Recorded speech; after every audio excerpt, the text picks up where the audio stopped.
Good morning and welcome to Shiloh National Military Park. My name is Shelly McAllister and I am the Community Volunteer Ambassador here at the park. If you have never heard that title, because most people have not, it just means I get to help out with the volunteer program. However, due to COVID, I don't have any volunteers to manage at this time, so they allow me out of the office one day. This is it. And sorry, don't worry, we will not be near Nick very long. Oh, you're fine. But before I can start my tour, which is the cemetery, we will be walking about 200 yards to the back edge of it. I do have to go with safety rules. There's no food or drink, sufficient water. Please no running or climbing on the cemetery walls. And because we're such a small group, if there's more, social distance, I don't think we have to do that. Okay, you're fine. All right. With that being said, we can officially start the tour. We're going to head right All over right. to this giant plaque.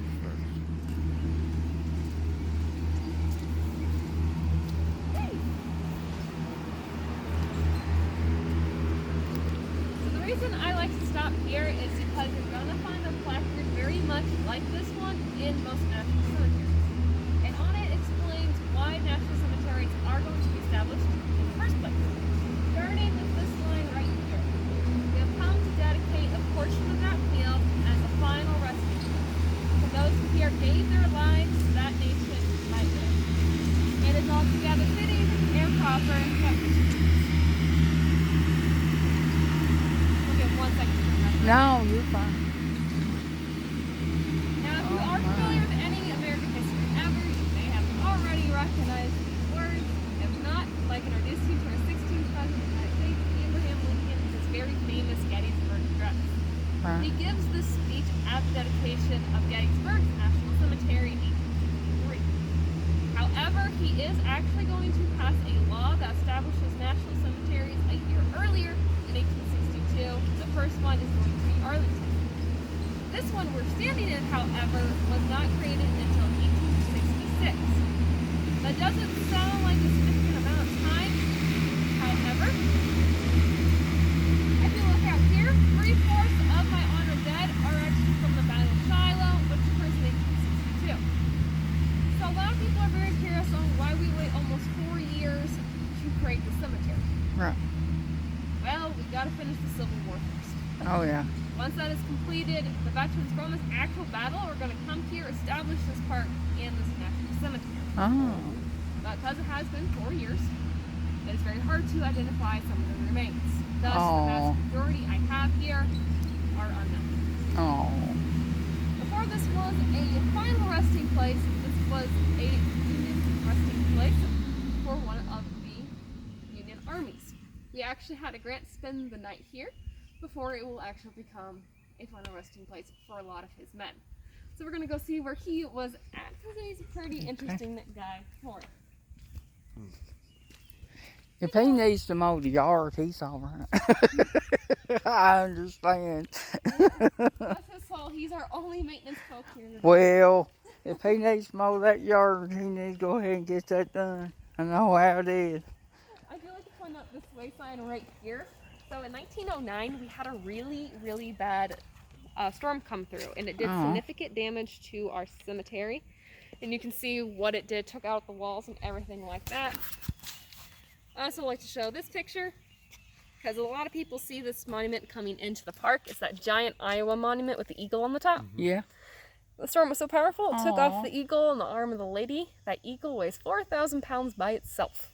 Good Lord. Did you have a tornado with it? Yes. Oh, my They goodness. wound up calling it a cyclone. I'm not sure exactly why, but they end up doing that. Oh, good Lord. Cyclones are worse than tornadoes. They wipe it out, boy. They take it out. Tornadoes jump from place to place.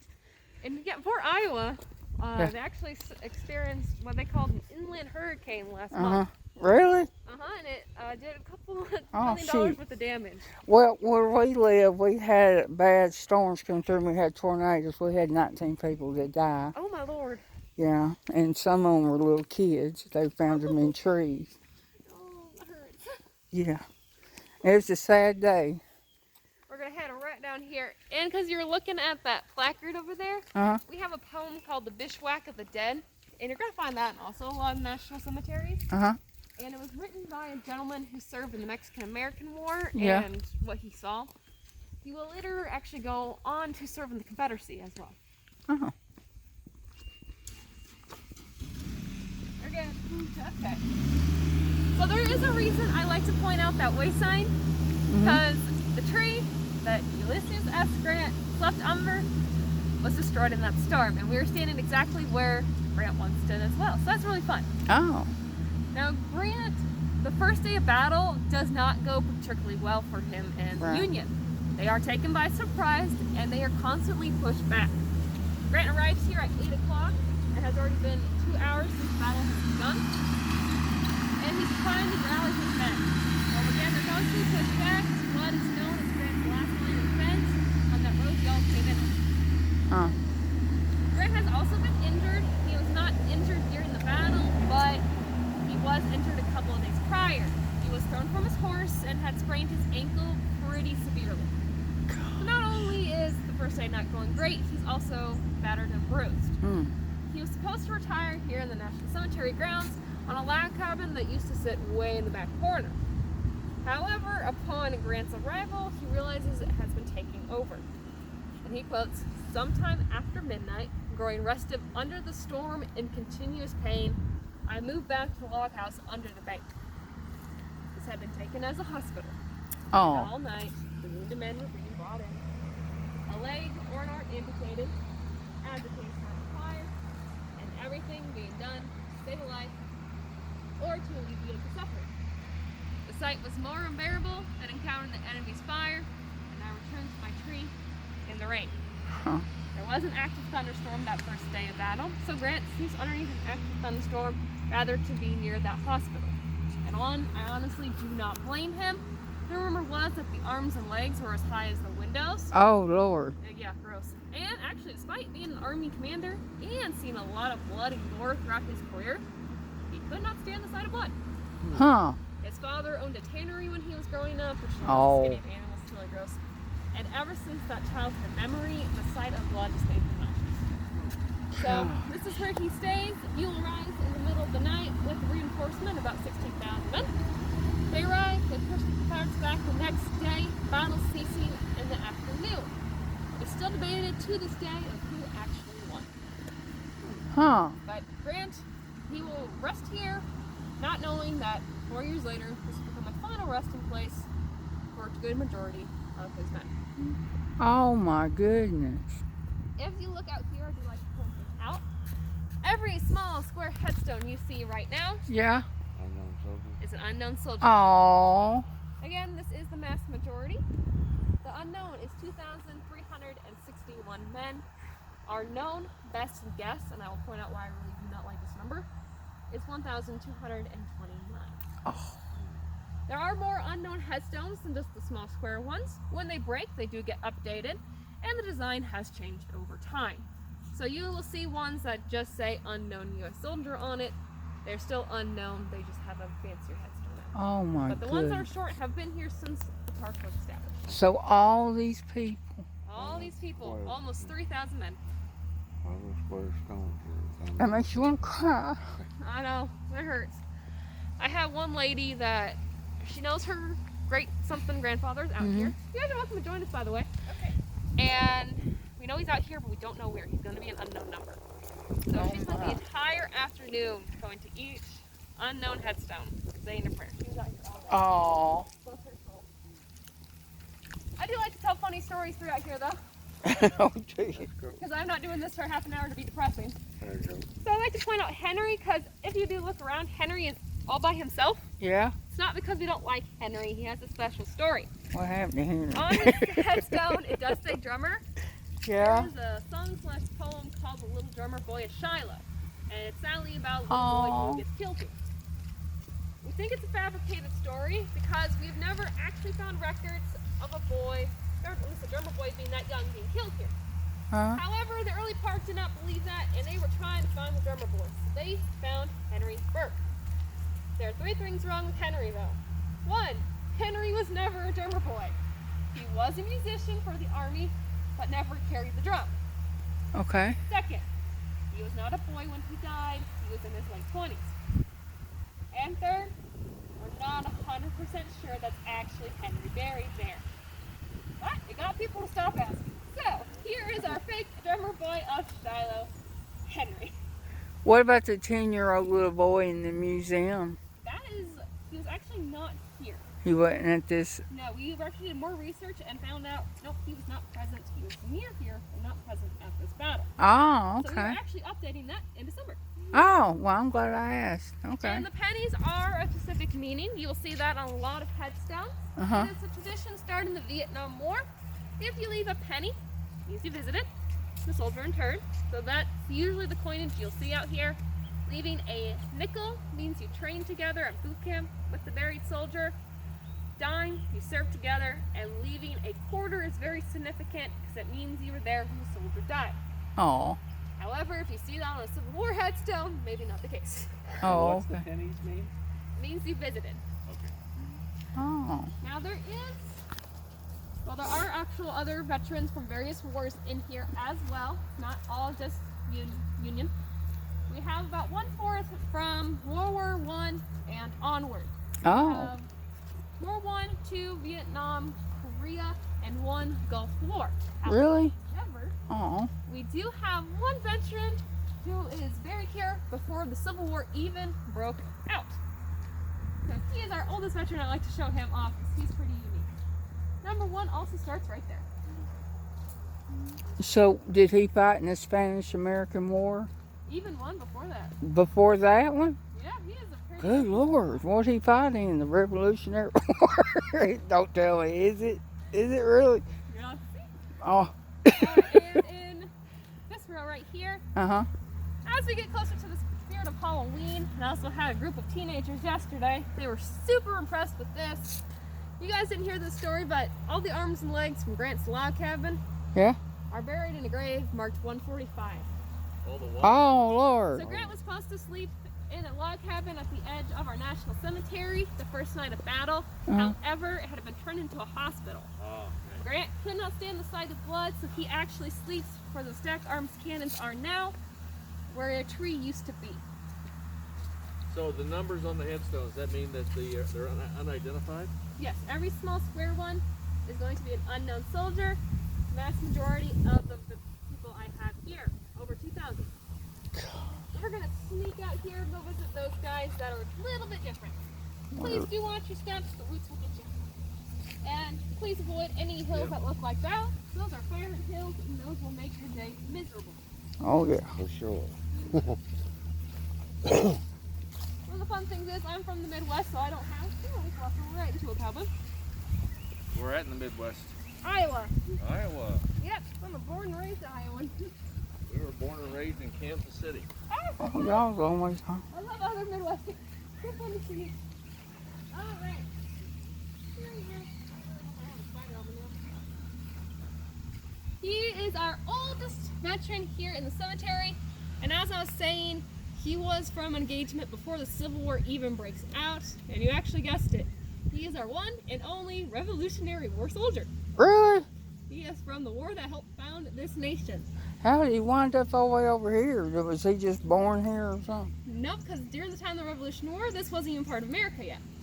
How he ends up here is pretty simple. The cemetery he was originally interred in gets shut down.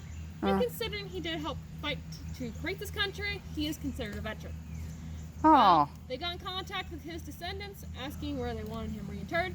They lived here. So George there Ross you of go. South Carolina ends up here. However, George. the irony to me is not lost that the man that helped found this nation is surrounded by a whole bunch of other people who are trying to keep it together, not even 100 years later. Huh. The only way you can tell he's a Revolutionary War soldier is the plaque on the back of his headstone. Oh. We do have our World War I folk right here. Oh. If you've Bless ever his been to heart. another national cemetery, Arlington's a really good example. These individualized headstones is a giant no-no. Reason being, the headstones are all supposed to be uniform to give the same recognition to pretty much everyone, despite rank. Well, when the park transferred from the War Department to the Department of the Interior, the National Park Service did not enforce the rule that all the headstones had to be the same. Thus, we allowed families to purchase their own. Oh. Again, this is a really big no-no, and yes, we did get in trouble for that.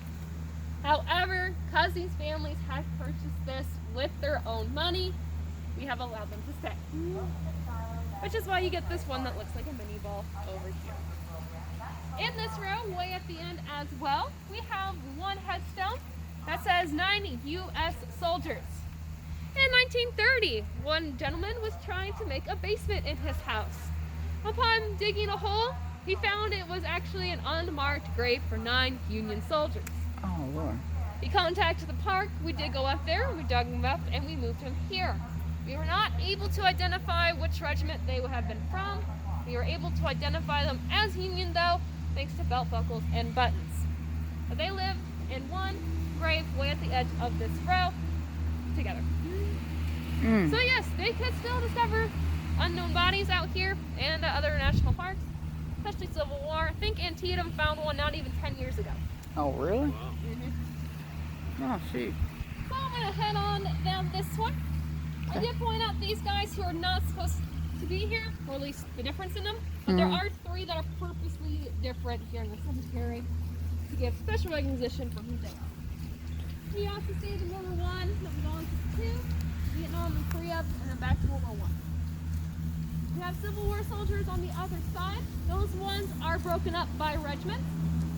So over there we have our 1 Kentucky regiment, a couple of Wisconsin folk, and a couple of Iowa folk. Midwest folk are out here a lot, so that's usually the states you will see.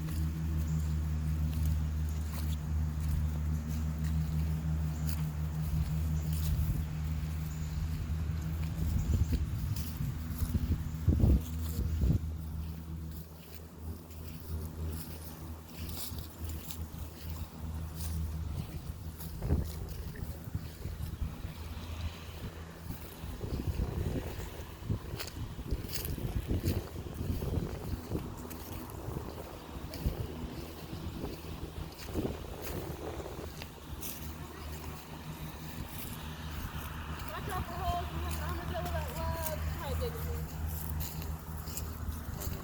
Yeah, right there. He's looking for them ants. That's what he's wanting. He's wanting them ants. This is alright. Alright. Okay. So there's a few reasons I really like to stand here. 1 is always shaded, so that's super awesome. And 2, because you can see all 3 headstones from here. The first one is pretty easy to spot. He is right between these 2 trees on my left, and his headstone stands slightly taller than everyone else around him. And it's not for the best of reasons. This is Captain Sachs of the 16th Wisconsin, and he is going to be the first officer killed here at the Battle of Shiloh. Because he is the first, he gets the fancy headstone. This is what the front of his headstone does look like. If you notice, it says the Battle of Pittsburgh Landing.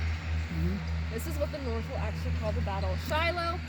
The South will call this the Battle of Shiloh, after Shiloh Church will actually be the downfall too.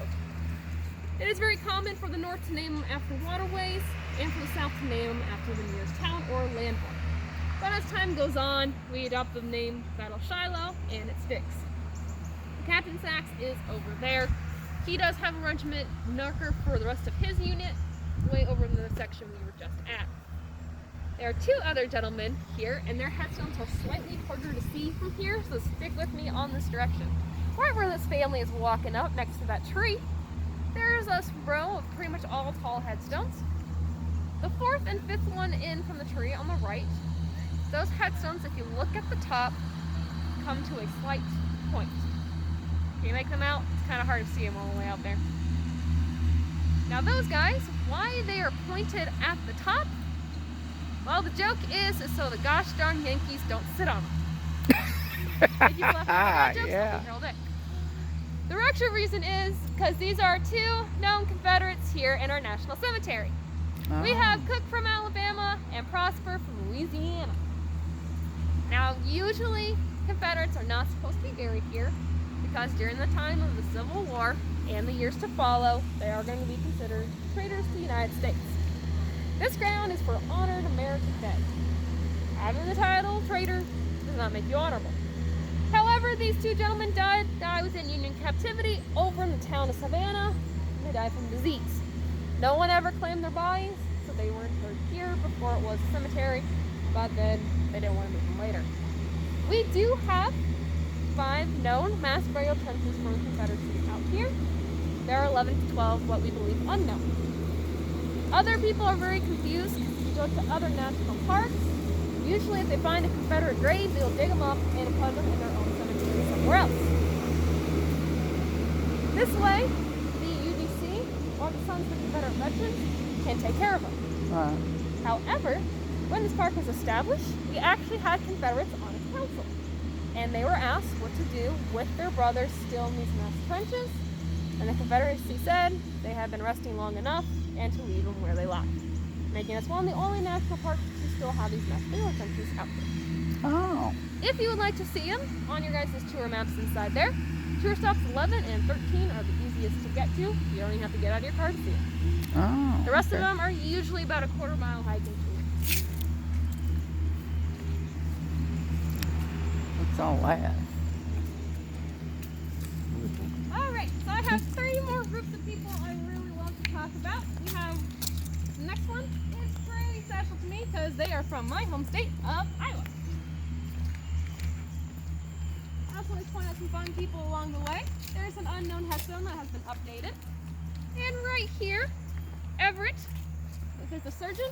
He is going to be the first surgeon killed in the American Civil War. Oh, good Lord.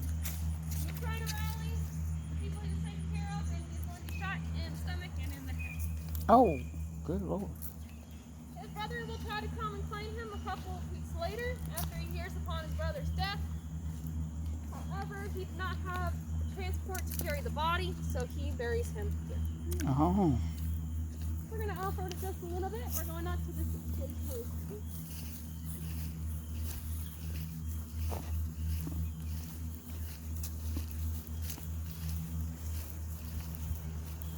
You guys are welcome to stand in the shade. My dude always likes to stand in the sun. I'm not sure why. I can go in the sun.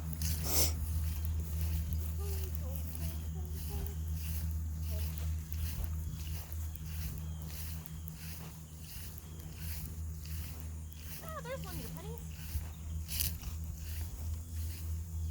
Yeah, there's another one. There you go.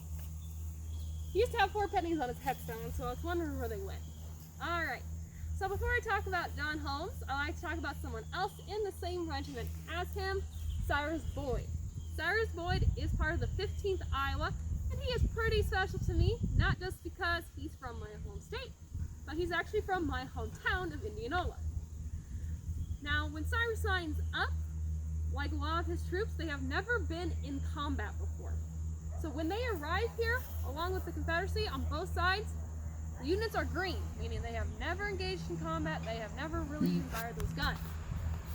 Thus, the casualty rate at Shiloh is 25% of the men engaged, compared to the 9% in previous engagements. 1 in every 4 men is going to end up casualty here. Cyrus, however, is extremely lucky. Not only does he survive the Battle of Shiloh, he survives the entirety of the American Civil War. The same cannot be said for John Holmes here, though. John Holmes enlists in the American Civil War at the age of 17 years old. And he actually enlists as a drummer boy. So here's a real drummer boy.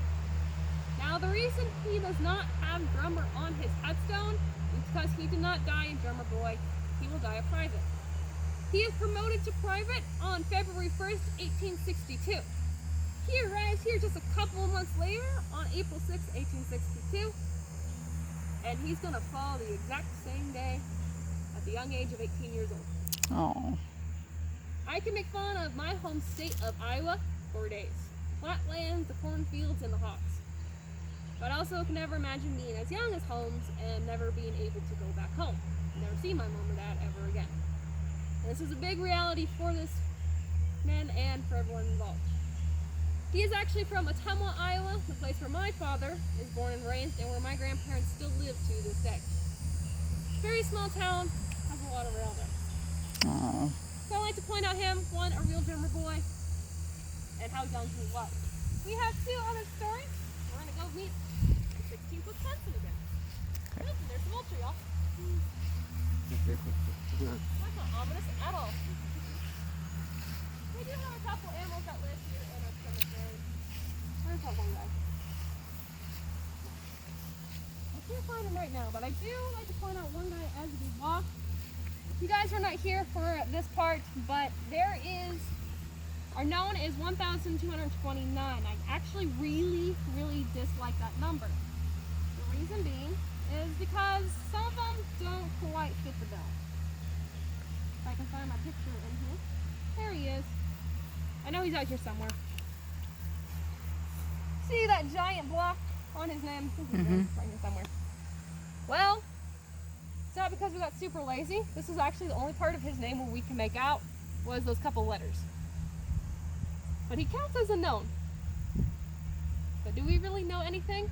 There's a guy right over here in the 15th Illinois section. Can't really see it from here, but the only thing on his headstone is the letter C. Oh. But he again counts as a known. But do we know anything about him? Oh, except for We don't know how old he was. We don't know if that's his first, middle, or last name. All we know is at least one letter in his name was a C. Hmm. Again, counts as a known.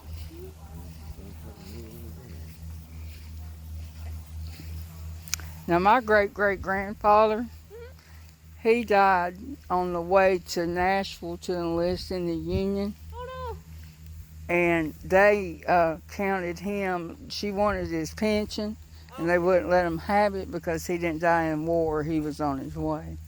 They left him dead on the side of the road. no. Oh my goodness gracious. Yeah. Now, that happened back in 1862. Oh yes. Mm-hmm.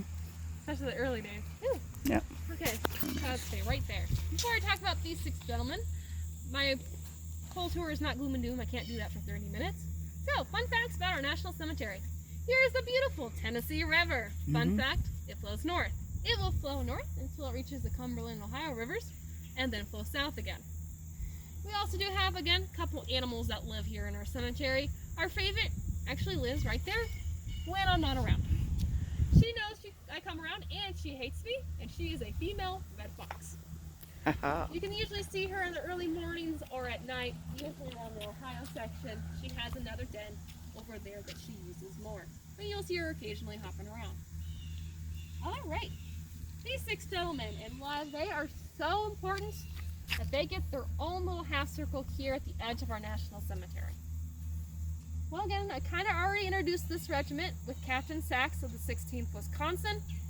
Here are 6 of his men.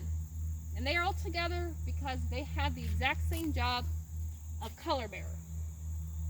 If you don't know what that totally entails, it means they carry the flags. Right. It doesn't sound like the most honorable job. I mean, you're not carrying the gun, you're not firing at anyone. However, during the time of the Civil War, it was considered more honorable than carrying that gun. And the reason is these guys and their story. From John Willis, the sergeant over here, to Perry the private here on my left. They will die in a half an hour, from start to finish. In about the span of how long I have been talking, 6 lives are gone. And this is because when they pick up those flags, they're painting giant targets on their backs. Yep. When the guns go off, it is very smoky. You have to imagine just tens of thousands of men, cannons are being mixed in, horses are screaming, their friends are falling, and it becomes, in quote, a chaotic mess. But through all the smoke and the gore, the one thing they can always see are these guys carrying those battle flags. However, if you can see your colors flying, who else can? The enemy. The enemy. Yeah. And they know that's where the unit is at, so that is where they're going to aim. Which explains why these 6 men will die in just in a half an hour. They are not buried actually here. They are buried the rest of the 16th Wisconsin in their section way over across the hill. But we like to give special honor to them and what they did, because they knew what was going to happen the moment they picked up that flag. There's one last story I love to tell. We actually discovered it about a month and a half ago. And it's these 2 gentlemen right here. And they're my last story of the day. Now again, so I get to help out with the volunteer program, and I do have one volunteer, Sophia, who helps take care of the cemetery for us. Love her, she's a wonderful girl. When I was taking Sophia around, me and her noticed these 2 gentlemen, and we noticed something about them.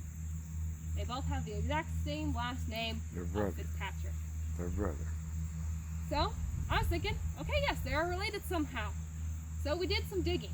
They are both from the 58th Illinois section, and during the Civil War, regiments are mostly going to be formed by community.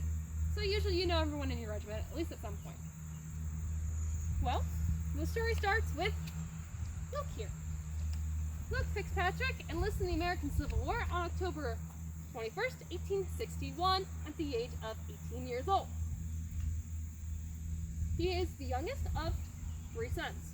He has 2 older brothers, James and Dennis. However, this is not his brother. James and Dennis did not live in Illinois during the time the Civil War broke out. They actually live in New York and will serve in the war, but in New York regiments. Both of them will live through the entirety. One will stay in New York to become a police officer. Another will go back to Chicago and sadly die in the Chicago World Fire a couple of years later. So, who is this Dennis? Well, goes back to Luke. Again, he enlists in October, but he is mustered into service on December 24th, 1861. This Dennis follows 8 days later. Why? They're the Because he same wanted to person. protect No? his youngest son. Oh, that's This is his Dennis daddy. Sr. Oh, There is no record of a mother during the time the Civil War broke out. We did look through the census records, and she is not there. So we don't know what happened to her, but again, she is not present. So when Luke leaves that small family farm in Illinois, he leaves behind Dennis. oh. Again, 8 days after he's mustered into service. They will be brought into service almost immediately, and their first engagement is going to be Fort Donelson. They are engaged in the minor skirmishes. They do not take heavy casualties during the battle. Then, after they rest, they're there for a couple of days, and they are immediately shipped out again to Pittsburgh Landing, right here on the Tennessee River, to assist in the upcoming battle of Shiloh. They will be engaged in the Hornet's Nest, along with the 7th and 8th Illinois. They are holding the far right. The 8th fall back. A couple hours later, so does the 7th, leaving the 58th all by themselves. The 58th will suffer 20 casualties, the least of the killed. 16 of those are buried here, and will be captured at 5 o'clock in the afternoon. Of those 20 killed, is going to be Luke and Dennis. Mm. We do not know who fell first, but their final resting place was Duncan Field. We are considered lucky enough, though, when they're putting these bodies in, to be considered enough to put the father and the son next to each other. So they are together forever at rest here at the edge of our national. Oh. I did start with the words of the Gettysburg Address, explaining why national cemeteries were going to be established, and Lincoln does a very good job explaining why they must be preserved to this day. He says this with